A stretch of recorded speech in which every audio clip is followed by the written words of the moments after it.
I am Taylor Gill, a member of the Board of Trustees, and I welcome you this Sunday service at the UU Church of Columbia. I am wearing a blue sweater with a little heart decoration and jeans and boots.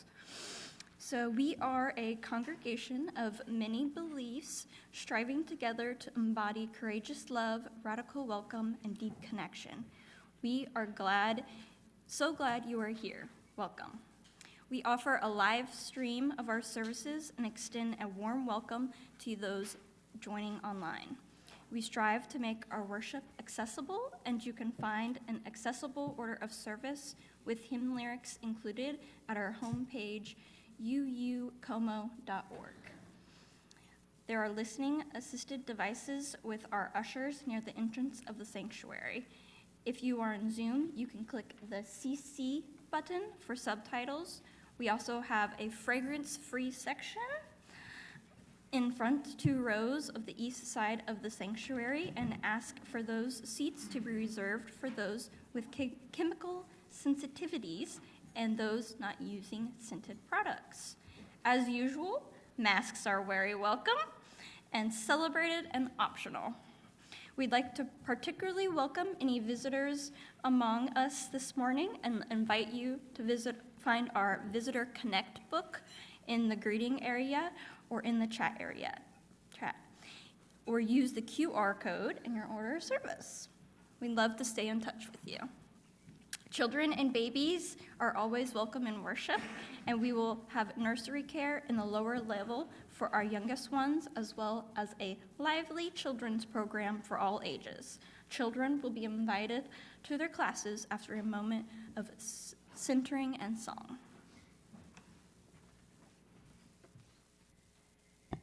And I'd like to briefly introduce our very special guest musician this morning, Ina Cook. Thank you for being with us. Ina is a professional vocalist originally from Madagascar and who now teaches vocal music at Compass Music Center. And I'm guessing after hearing her incredible voice, she might end up with some new students soon. Thank you for joining us, and we'll enjoy our prelude. Thank you. Thank you for having me. My name is Ina. I'm dressed in mostly black today, and I've straightened my hair for the first time in about a year, I think, or since the pandemic, who knows. I have not been keeping track. This one's called More of the Same.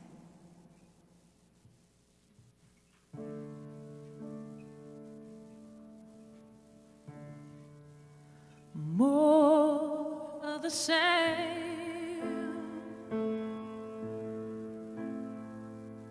Nothing ever changes.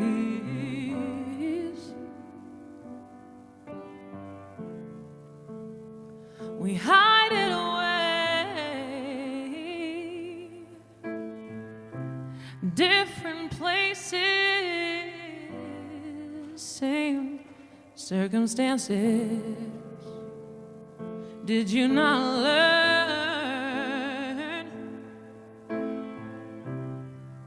all the lessons we needed you to?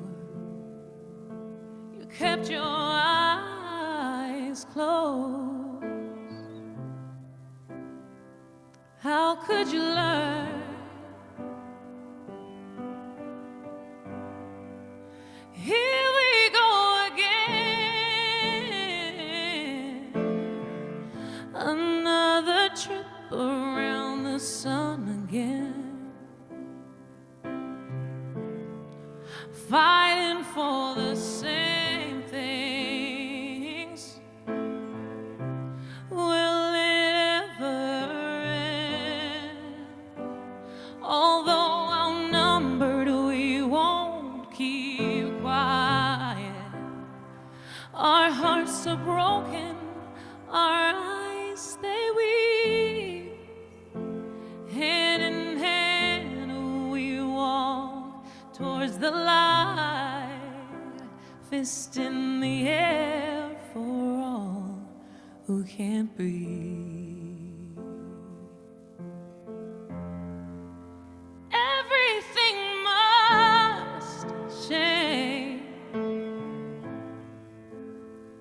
You can't keep hiding, calling your hate by some other name.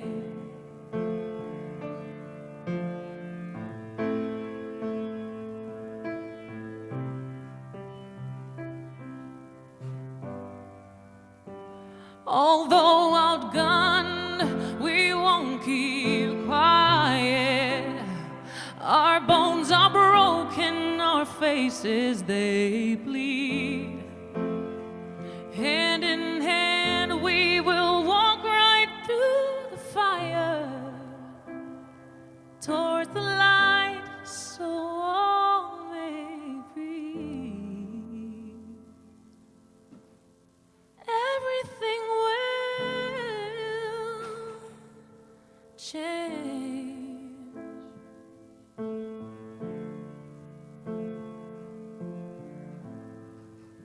Everything will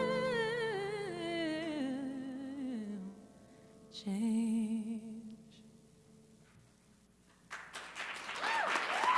Thank you.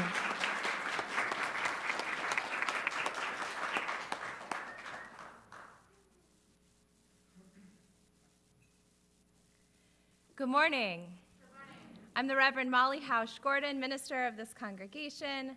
I am a white woman with red hair that's very long on one side and very short on the other, and today I'm wearing a green poncho sweater thing, and I'm very glad to see you with us here who have braved the cold, and see you with us at home who are nice and warm and cozy watching online.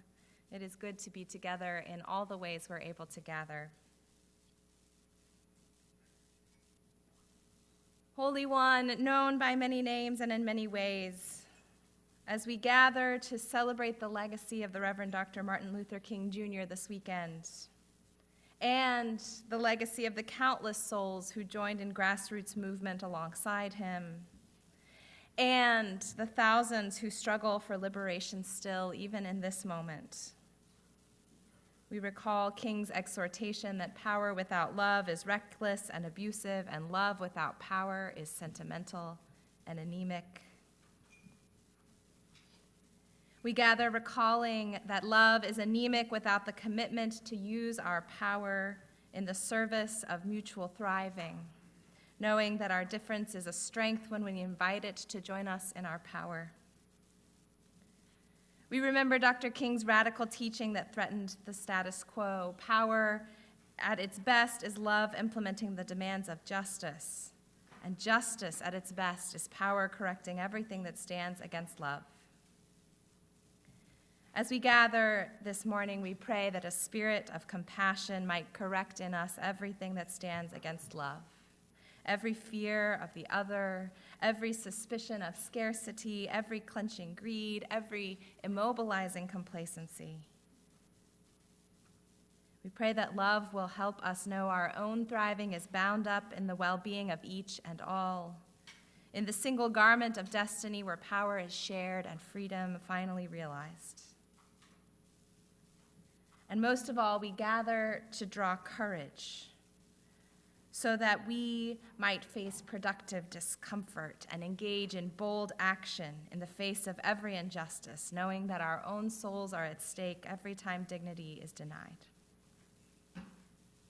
As we remember Dr. King's life and death this weekend and every weekend, and as we remember those lives of so many freedom fighters across generations, let us be reminded that justice is costly, and that justice is worth the cost, that our human family is worth our courage, that love is worth our commitment, and that with that powerful, fierce love, we may live out his legacy, and we may work toward freedom.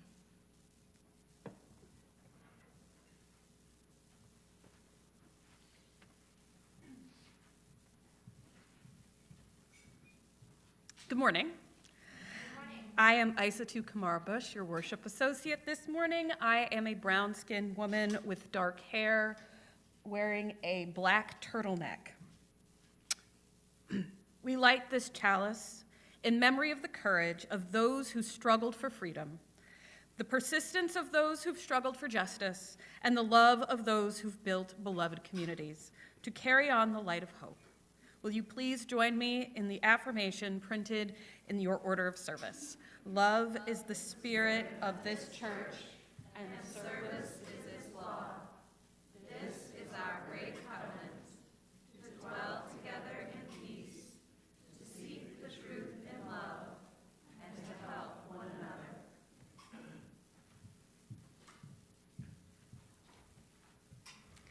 Good morning.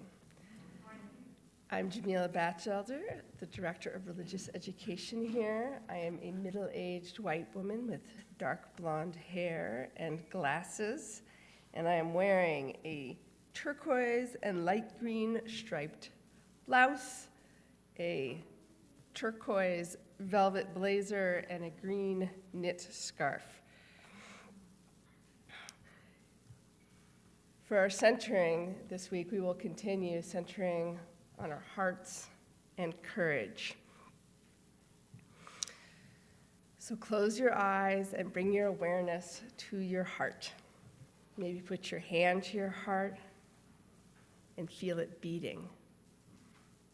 Your big hearts, your courageous hearts, so full of love and care for this world. So strong, and at the same time, so capable of breaking. So sit there in that space between strength and vulnerability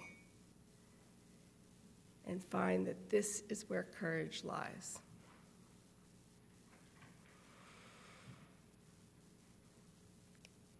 And now let your heart journey out to wherever in the world you know it is needed, to wherever the world feels broken. And just sit there for a moment, full-heartedly, open-heartedly, and let your heart break. It breaks, and yet it continues to beat. And you can continue to show up in these difficult places. You can continue to try. Even though the journey to wholeness and healing feels impossibly slow, and each effort feels like it brings you only infinitesimally forward, you can still continue. Beat by beat, you will continue. Even though your heart breaks 1,000 times, you will continue.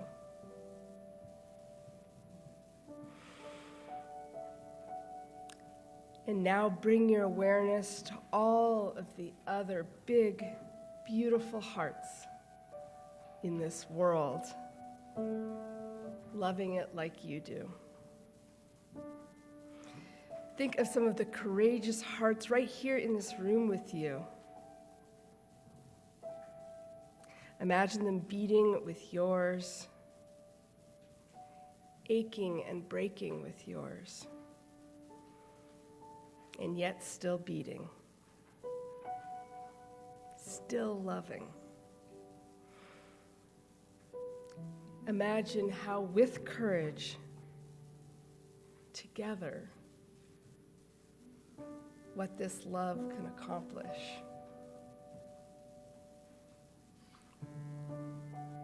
So don't lose heart. Keep loving.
We now enter the portion of our service when we share our weekly ritual of stones and water, holding together all that we have carried with us into this room in the care and love of community. For those of you with us online, if you'd like to take a moment during quiet music to sit and contemplate and reflect, we invite you to do so, and you might want to share your joys and sorrows in the chat to be spoken aloud in our time of prayer. For those of you with us in the room, we invite you into this weekly ritual that we have a custom of sharing, where you may come and take a rock if you would like, a stone, fill it up with all that you carry on your heart and would have help in holding, and then drop it into the water representing the embrace of our community. And if you would like to have your joy or sorrow spoken aloud during our time of prayer, you may write it on a slip of paper at the back of the sanctuary and leave it in the basket for us to collect later. So let us now enter this time of stones and water.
We're now ready to invite our children down to their Service Sunday activity, where they'll be making some baked goods to ply us with later in a bake sale fundraiser for the Boone County Community Bail Fund. So we wish them sweetness as they go to their Service Sunday activities, and let us sing them to their classes with the words in our order of service.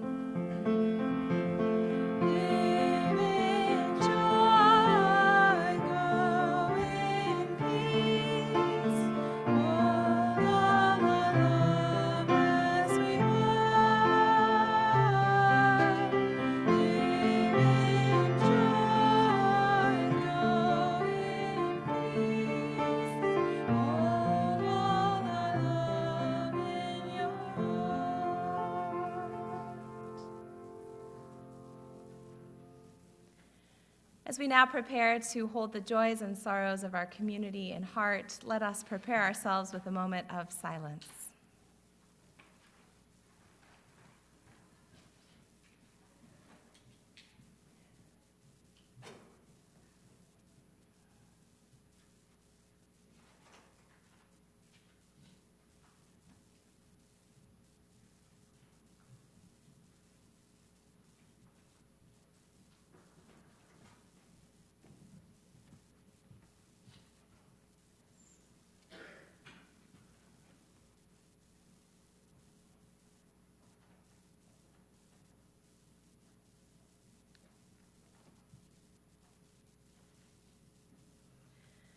For those of you who wish to respond to the joys and sorrows spoken aloud, we have a custom, if you're so moved, of wiggling fingers in the air for joys and a hand over the heart for sorrows and prayers.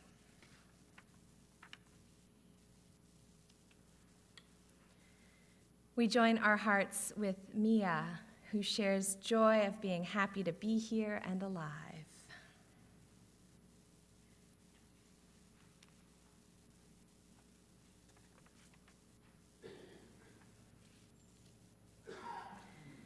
We join our hearts with Sarah for the joy of the chance to gather with beloved UU friends and play games together yesterday, and let the kids burn off some extra energy as well.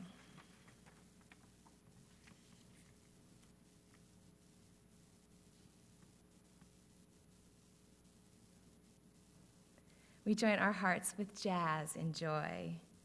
Her new job is going well, signing a lease on a new apartment, and nothing awful is happening. What's going on here? But may it continue.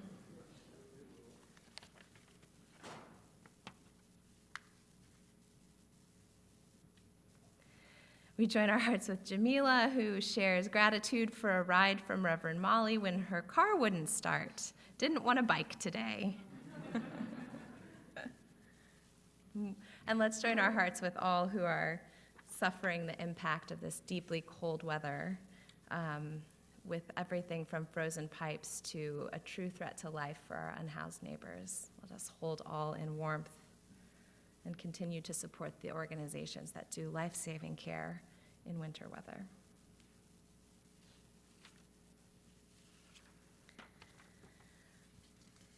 Let us join our hearts with Stacy Pottinger, who shares with sorrow the news of the death of her mother, Joan, last night. We hold Stacy's entire family in our care.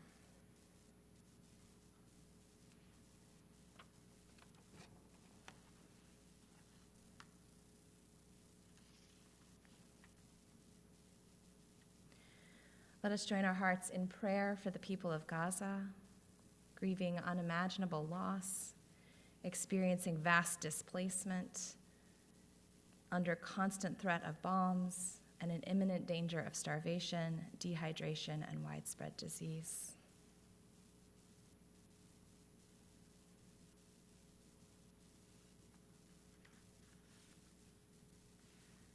And let us share a prayer of gratitude for our local ceasefire coalition gathering at City Hall on Tuesday at 7 p.m. to call for a city council resolution in favor of ceasefire and an invitation for all who wish to join and bear witness.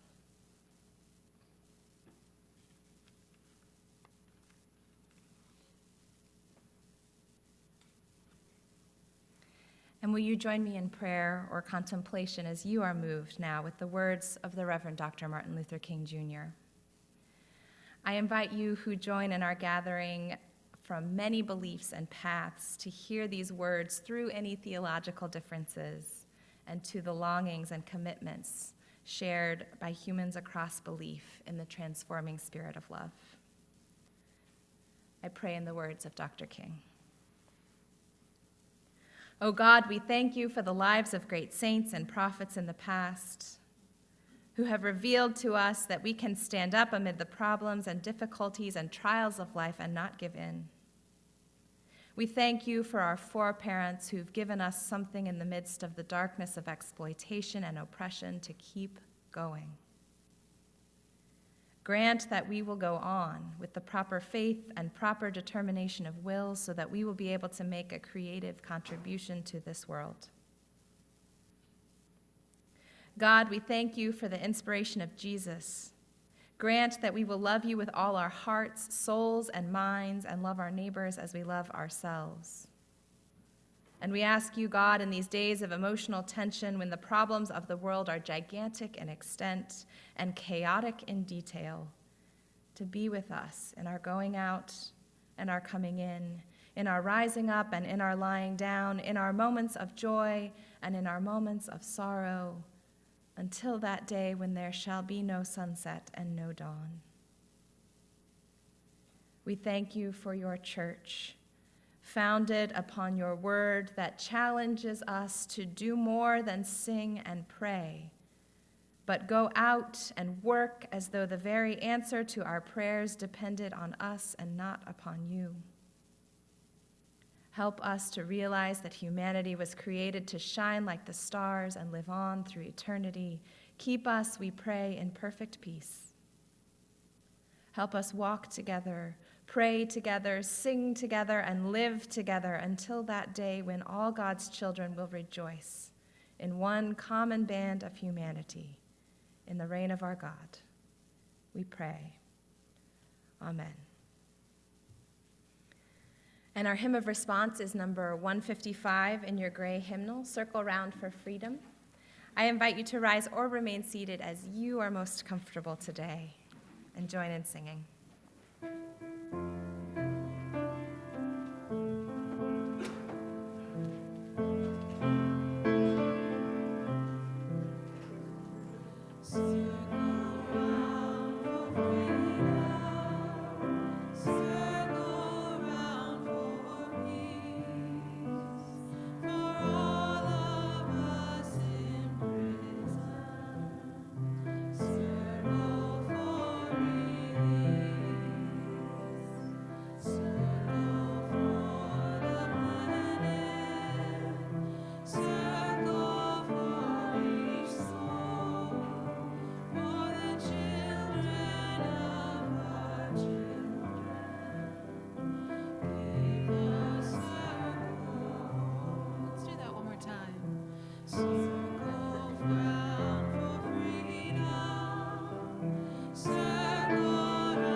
This morning's reading is from a speech by the Reverend Dr. Martin Luther King Jr. entitled, "Where Do We Go From Here?"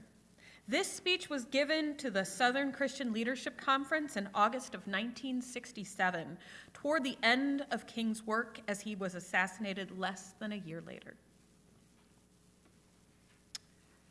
Now, when I say questioning the whole society, it means ultimately coming to see that the problem of racism, the problem of economic exploitation, and the problem of war are all tied together.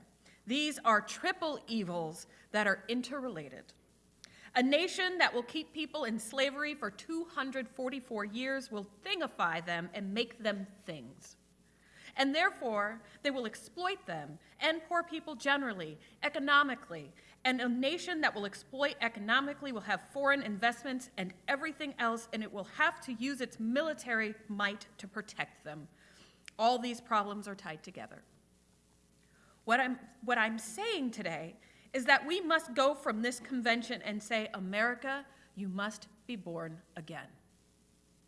And so I conclude by saying today that we have a task, and let us go out with a divine dissatisfaction.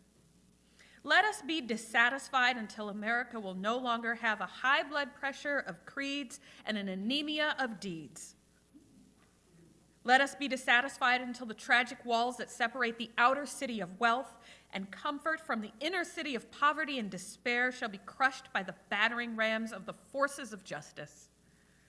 Let us be dissatisfied until those who live on the outskirts of hope are brought into the metropolis of daily security. Let us be dissatisfied until slums are cast into junk heaps, until the junk heaps of history, and every family will live in a decent, sanitary home. Let us be dissatisfied until the dark yesterdays of segregated schools will be transformed into the bright tomorrows of quality integrated education. Let us be dissatisfied until integration is not seen as a problem, but as an opportunity to participate in the beauty of diversity. Let us be dissatisfied until men and women, however black they may be, will be judged based on the content of their character, not on the basis of the color of their skin. Let us be dissatisfied. Let us be dissatisfied until every state capital will be housed by a governor who will do justly, who will love mercy, and who will walk humbly with his God. Let us be dissatisfied until from every city hall, justice will roll down like waters, and righteousness will like a mighty stream. And I must confess, my friends, that the road ahead will not always be smooth. There will still be rocky places of frustration and meandering points of bewilderment. There will be inevitable setbacks here and there. And there will be those moments when the buoyancy of hope will be transformed into the fatigue of despair. Our dreams will sometimes be shattered and our ethereal hopes blasted. We may again, with tear-drenched eyes, have to stand before the bier of some courageous civil rights worker whose life will be snuffed out by the dastardly acts of bloodthirsty mobs. But difficult and painful as it is, we must walk on in the days ahead with an audacious faith in the future. When our days become dreary with low hovering clouds of despair, and when our nights become darker than 1,000 midnights, let us remember that there is a creative force in this universe working to pull down the gigantic mountains of evil, a power that is able to make a way out of no way and transform dark yesterdays into bright tomorrows. Let us realize that the arc of the moral universe is long, but it bends towards justice.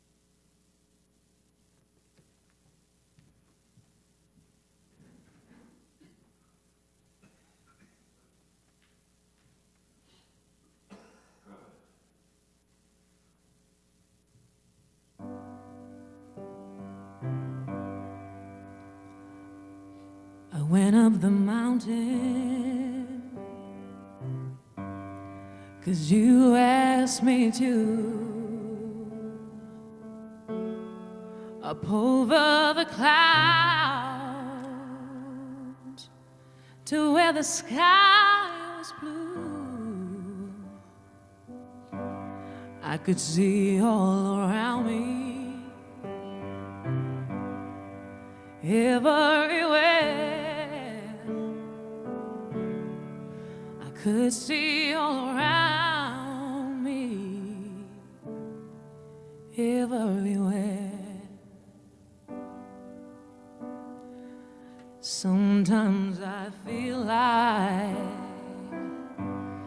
I've never been anything but tired,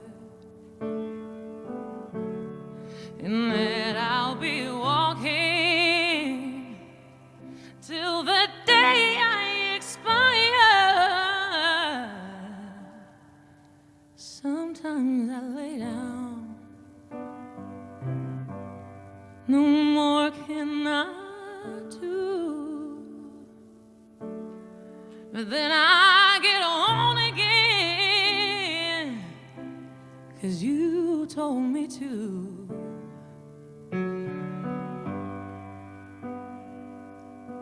Some days I look down, afraid I will fall,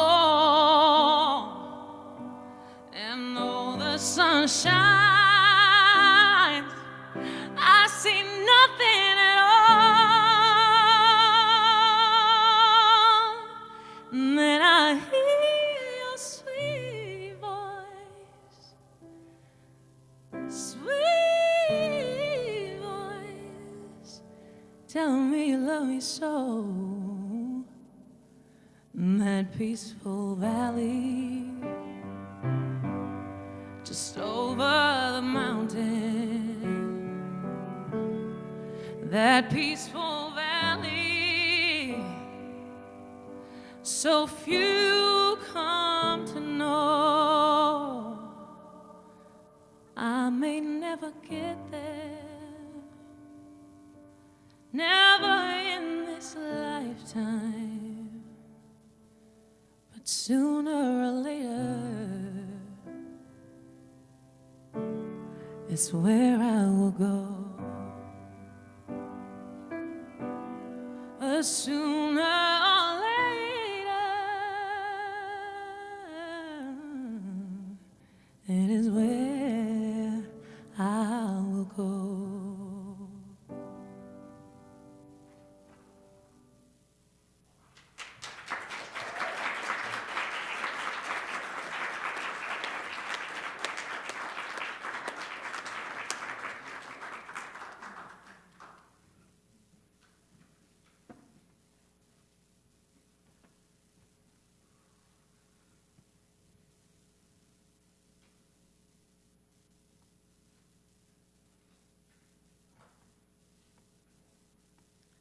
The arc of the moral universe is long, but it bends toward justice.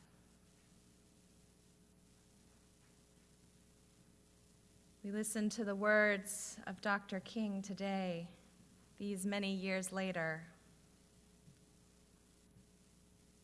They're all still relevant, aren't they? Every single thing we need to be dissatisfied about. The moral arc of the universe is long, but it bends toward justice. When will it bend all the way at last? Or is the thing the bending? In 1953, the abolitionist and Unitarian minister Theodore Parker stood before the 28th Congregational Society of Boston and delivered a sermon titled On Justice and Conscience, in which he preached, "I do not pretend to understand the moral universe. The arc is a long one. My eye reaches but little ways. I cannot calculate the curve and complete the figure by experience of sight. I can divine it by conscience. And from what I see, I am sure it bends toward justice."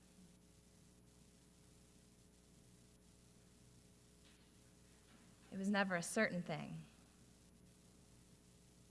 It was a confession of confusion. It was a commitment to bend. Parker preached this sermon to a congregation that he and his followers had founded in 1845 after the Unitarian Old Guard found his transcendentalist teachings not Christian enough and threw him out. Parker wrote this sermon, as he wrote all his sermons, sitting at a desk with a pistol beside his pen in order to protect the runaway slaves his church was harboring from slave patrols. All of this is to say, in part, that Theodore Parker is one of our badass ancestors who lived in a time of great upheaval and was far more prophetic than he was popular. He sat at that desk facing the moral challenges of his time, and he stood before his congregation and he confessed, "This is all very uncertain, and there is so much that is wrong, and I cannot see how it will all turn out, but it must turn out just," and he set out to make it so.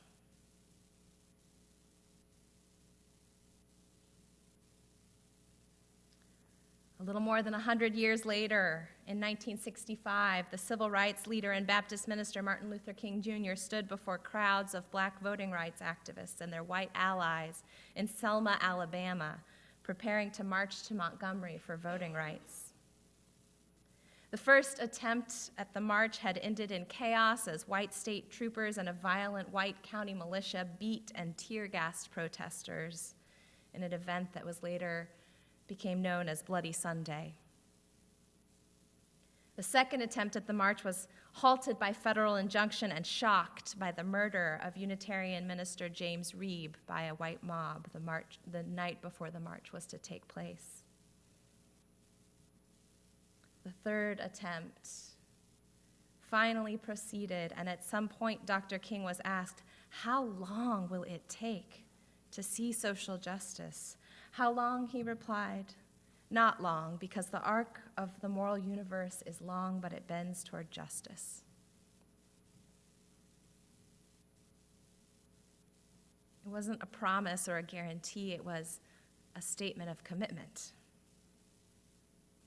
In the face of the terrible risk of that march, he cast his vision across the long arc, and we can see implied, in addition to his answer in his plans for the march and in the courage of those who marched, it bends towards justice because we will bend it. When I think of the courage of Dr. King and the thousands of less remembered but entirely essential activists of the civil rights movement we celebrate this weekend every year, I think of their commitment to that moral arc and to its continuation and to its bending. I think of their moral clarity in the face of deep uncertainty and absolute risk. They could not see the end of the arc any more than Parker could 100 years ago, any more than we can today. They pursued it all the more faithfully. 5 months after that day in Selma, President Lyndon Johnson signed the Voting Rights Act into law, and the American general public gave themselves a collective pat on the back. Justice achieved. The movement disagreed. The moral arc remained long. Dr. King remained hard at work alongside so many. And the moral arc of the universe remained a refrain in his prophetic preaching and leadership. 2 years after that march in Selma in 1967, when he preached the sermon we heard excerpted in our reading today, ending in that moral universe refrain, Dr. King's public popularity had plummeted by more than 35 percentage points as he continued to name the spiraling triplets of racism, economic exploitation, and militarism written into the DNA of our country. And he preached so powerfully, requiring our collective rebirth. He was speaking out at that point against the Vietnam War. He was building multiracial, anti-capitalist coalition. And by the time he was murdered in 1968, his approval rating was 20 points lower than Donald Trump's is today. We forget when we celebrate this courageous man with all the insight of time, that in his day he was far more prophetic than popular. And his reputation in our nation's history was quite uncertain, and the results of his life's work were impossible to predict. The moral arc of the universe stretched on above him, but he was driven by divine dissatisfaction, and he risked everything to tug that arc down into history, even for a time, and the risk was real. And when I revisit that sermon, I'm struck by the tragic hope King preached at the end, and how brave it was. There will still be rocky places of frustration and meandering points of bewilderment, he told his listeners. Our dreams will sometimes be shattered and our ethereal hopes blasted. He preached, when our days become dreary with low-hovering clouds of despair, let us remember there is a creative force in this universe, a power that is able to make a way out of no way. Let us realize that the arc of the moral universe is long, but it bends towards justice. The thing about those who work for justice in every age is that they mostly do it in the dark, unsure how it will turn out, unable to discern by sight where that arc might finally bend. None of it is tidy or certain or clear. The thing about the moral arc is that we will always find ourselves somewhere in its middle. And the middle is messy and uncertain and long. We often sanitize the legacy of the civil rights movement of the 1960s, telling a linear, logical, and less challenging story of our history. Rosa sat, Martin marched, they won, the end. But as with any social movement, the American civil rights movement was anything but certain, linear, or respectable in the sense that some seem to demand in every age of their own age's justice movements. Its demands were not considered reasonable or respectable or safe or strategically timely. It was as messy as our movements are today, full of disagreements, strategic missteps, and confusion, and it was challenging, asking more of people than they were sure they were ready to give. But it was exactly in and through that uncertainty and moral clarity that thousands of freedom fighters did bring transformation for us all. Transformation not final or finished, but that did tug that moral arc that little bit closer to allow us to continue the pull. I think we do well to remember this uncertainty when we consider the social movements of our own day and as we discern our role in them. We cannot expect our contemporary movements or our place in them to be linear or certain or respectable. Indeed, these movements' propensity to change us and everything around us is exactly what makes them so profoundly important and so profoundly bewildering to live through. The truth is that pulling on that moral arc is something that we do even though we cannot see where it bends. And that the more challenging the moment is, perhaps the less clarity we have about where that bend will finally come. It has become easy to side ourselves with King in hindsight because we've simplified his legacy and the deep risks he and his contemporaries faced. But the challenges for the people of the time was to muddle their way into enough courage to act when it was not at all clear that they would win, that their actions would be worth the risk, or that they had the right demands or best strategy, that they had the courage to act because action must be taken. For the vast majority of the civil rights movement, black activists and white segregationists chose their sides, while the vast majority of the country passively chose no side at all. For the white progressive particularly, and here I include myself in this day, the failure to show up for liberation often has more to do with passivity born of confusion than of active opposition or ill will. Sometimes I find myself sitting amid many questions. Is this the right strategy, the right ask, the right place for my energy, the right risk? And how much risk is it anyway? Too much? Often I find that I want to know the arc is already bending before I commit my life to bending it. And many times in this movement moment, I have sat wrestling with these questions only to look up and realize that the moment has passed me by. And I'm left without clear answers and without having acted to embody my values. I've found myself admitting how possible it is that I would have gladly and passionately joined Dr. King the day after he won some victory. The truth is that we cannot and will not have clear or certain answers before we are compelled to act. We cannot see the end of that long arc. We must commit ourselves to its bending before it has bent. Theodore Parker could not see its end. Dr. King, even on the mountaintop, could not see its end, though he believed in its coming. Civil rights leaders across generations could not see its end. We will not see its end. We will live in the bending. And that is why we must act, even amid uncertainty or confusion. And that is why acting is courageous. King reminds us to passively accept an unjust system is to cooperate with that system. Failing to choose a side in any moment is choosing the side of power and privilege and least resistance. And this is a hard truth. We will never have certainty in the moral arc's messy middle.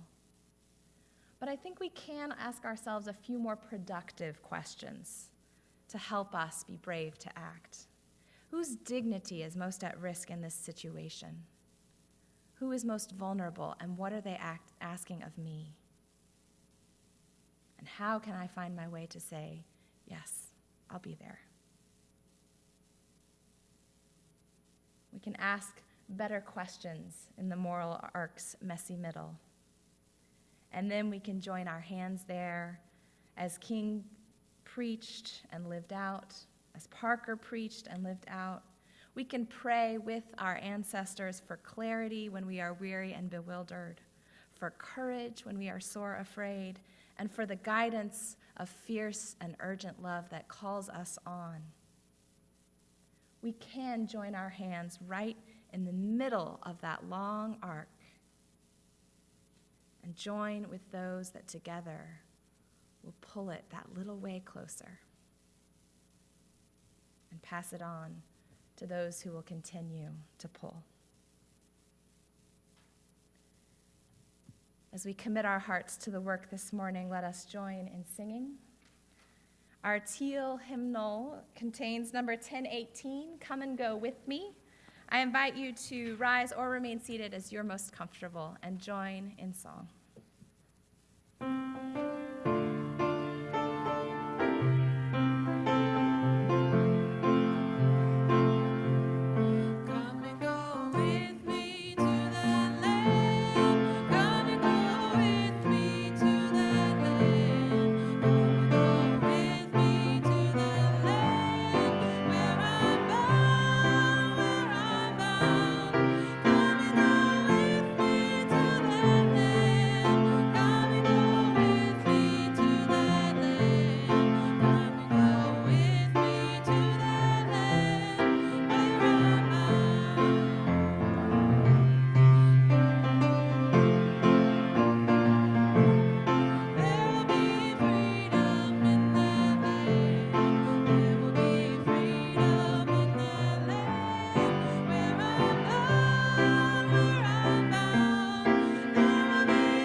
Now is our time in our service when we nurture generosity as a spiritual practice, and twice per month we nurture that generosity towards our wider community by taking a Faith to Action collection for an organization doing important work in our community and in our world.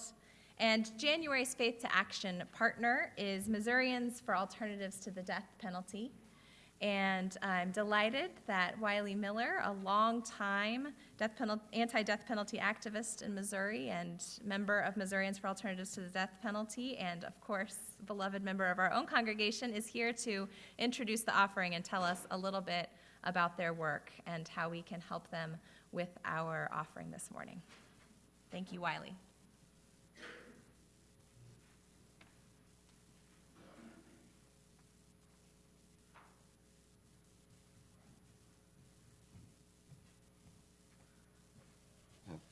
First, excuse me, I'm so sorry. First, I want to thank Reverend Gordon for that wonderful sermon, because indeed it is true. If we are going to have a moral arc that bends toward justice, we have to bend it. It doesn't get done any other way. We have to bend it. So, in addition to being a member of this fine church, I have attempted over the years to involve myself in some other things that help to construct a moral arc and to bend it in the proper direction. One of those things is the Missourians for, no, we changed our name, I'm sorry. Missourians to abolish the death penalty.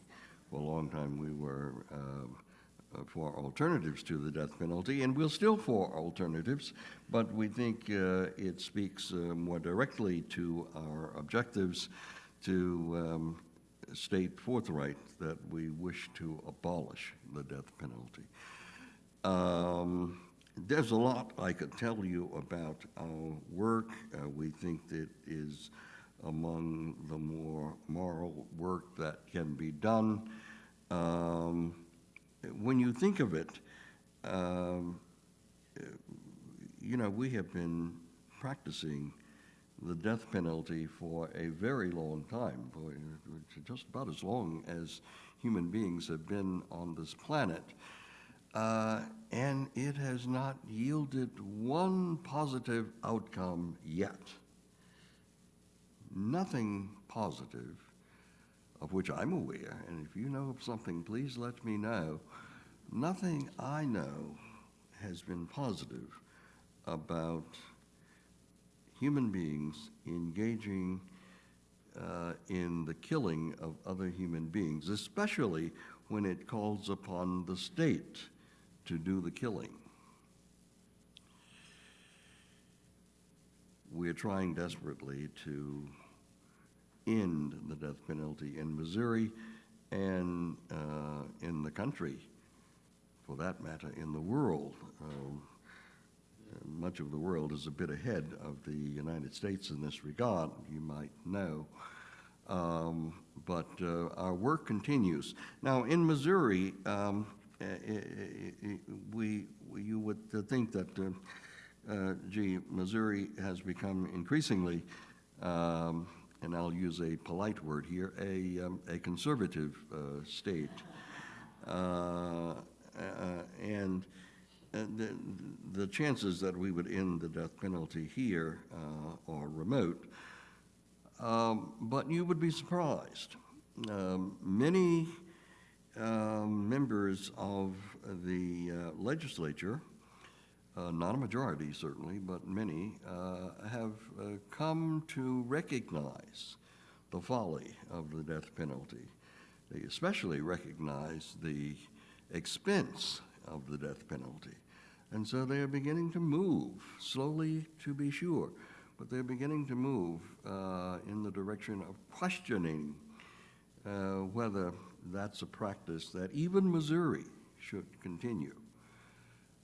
Missouri is indeed one of the leading states in the practice of the death penalty. Last year in 2023, the state killed 4 people. That was, I believe, the total in the country killed by states was something like 27. Missouri, given its population, which is approximately 2% of the country, we were still a bit beyond what we might expect of a state of our size. So we are among the most active states in the country with the death penalty. But there is hope, even for Missouri. A lot of the work that we have done has been with prosecutors around the state. We have been engaging with them and helping them to understand that they do not have to pursue the death penalty when a murder occurs in their county. Many are beginning to recognize that. It is not, even in Missouri, not as politically productive as it once was. Once upon a time, many of the prosecutors who wanted to seek higher office would proclaim their support of the death penalty and go out and find several people whom they could kill, and they would do so, and then they would get elected I don't know, Secretary of State, Attorney General of the state, governor even. Those days are not as fruitful as they once were. So we are making progress, and we especially appreciate the kind of support that this church has given to Missourians to abolish the death penalty over the years. You have been supporting our work for, I'm sure it's more than 15 years. I should have looked this up before coming. You have been supporting our work for a long time. And we appreciate that very, very, very, very much. And we hope that you will remain committed to the abolishment of the death penalty and will continue to support us. It is one of the ways by which we can become a much more moral society. So thank you very much. I hope you will give to the collection that is to be taken, because that is one of the ways by which this church obtains the funds that it contributes to MADP, Missourians, to abolish the death penalty. Thank you.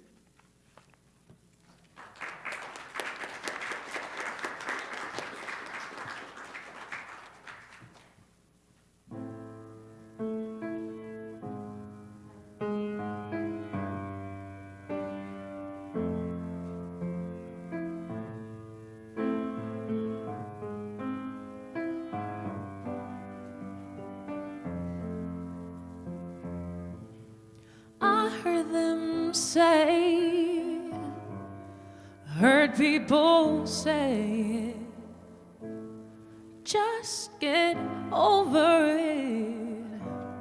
Some things will never change. I am so tired. I'm left unheard.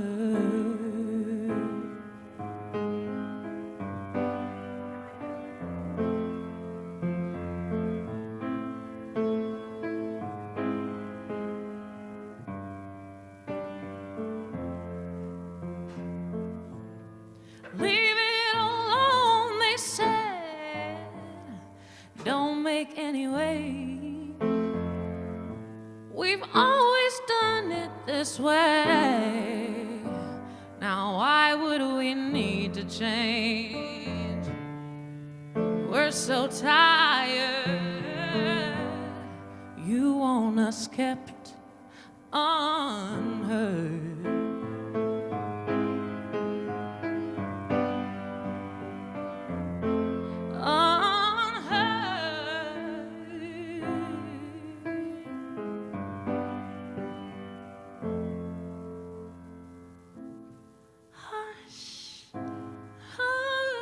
He said, they won't believe you anyway. You better lock the truth away. The shame, the pain, all that, only you will have to bear. Well, you will get tired of holding your hand over my way.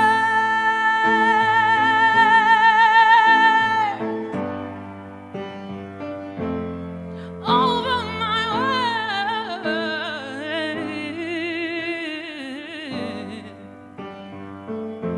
Oh, for long enough you held me down, restrained and contained. So long I am done. I broke through the muzzle, I have overcome. Oh, hear me no more.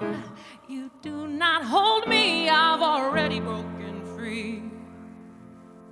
If fear holds you, know that some have made it through.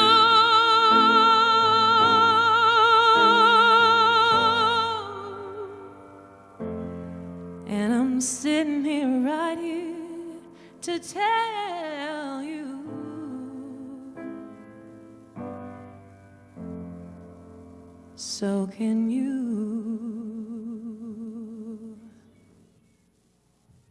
Thank you.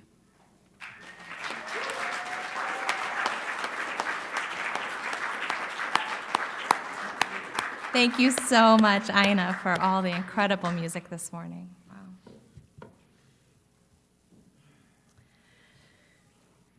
There is a piece of the liberation struggle waiting for each and all of us. So let us go forth, join our hands together on that arc, and pull.